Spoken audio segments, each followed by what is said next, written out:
How to use PC controls for Blox Fruits on Roblox. So first, just open up your Roblox or your Blox Fruit. So I'm just going to open up mine. So once your Blox Fruit is opened up, the way you can move with your character is just by using the WASD keys. So when you hold W, it just goes forward. When you hold A, it just goes to the left. When you hold D, it just goes to the right. And when you hold S, it just goes backward. And you could also move your camera just by holding your right click on your mouse. So as you can see, you can hover it around.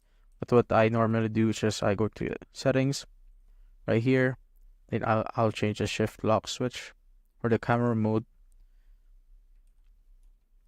And as you can see, when I click or tap on shift on my keyboard, I no longer need to hold my right click on my mouse to move the keyboards. I can just move right there. And to unlock it, I just need to click on the shift key again. And now I'm going to show you how to use the skills. So when you press 1, so it shows the skills right here, and there are multiple ones. So it just says there on the right. For the first skill, you just need to tap on the Z one. And for the next one is just X. Next is C right there. The last one is V, as you can see. And when you want to use your next skill, just need to simply click on number 2 on your keyboard.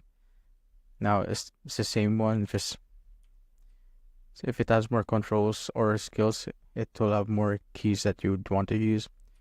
As you can see, it has the same one as the first one that we did.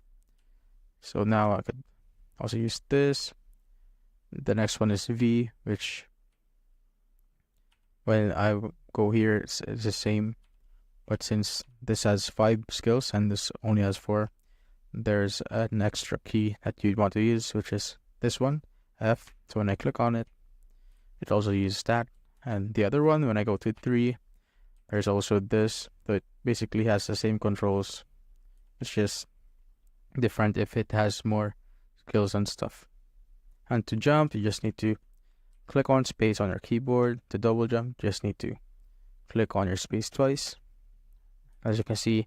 And if you want to dash, just simply click on Q on your keyboard. There, you'd also check the settings. If you go to escape, then click on help. And as you can see, you will see the basic settings right here. You can also zoom in and zoom out just by scrolling your scroll wheel on your mouse. And for the extra controls, if your level is high enough, if you click on K on your keyboard, you can unlock the observation hotkey right there. And if you click on J, you can unlock the armament hotkey. And that's it, guys. That's how I basically use the PC controls for Blox Fruit on Roblox.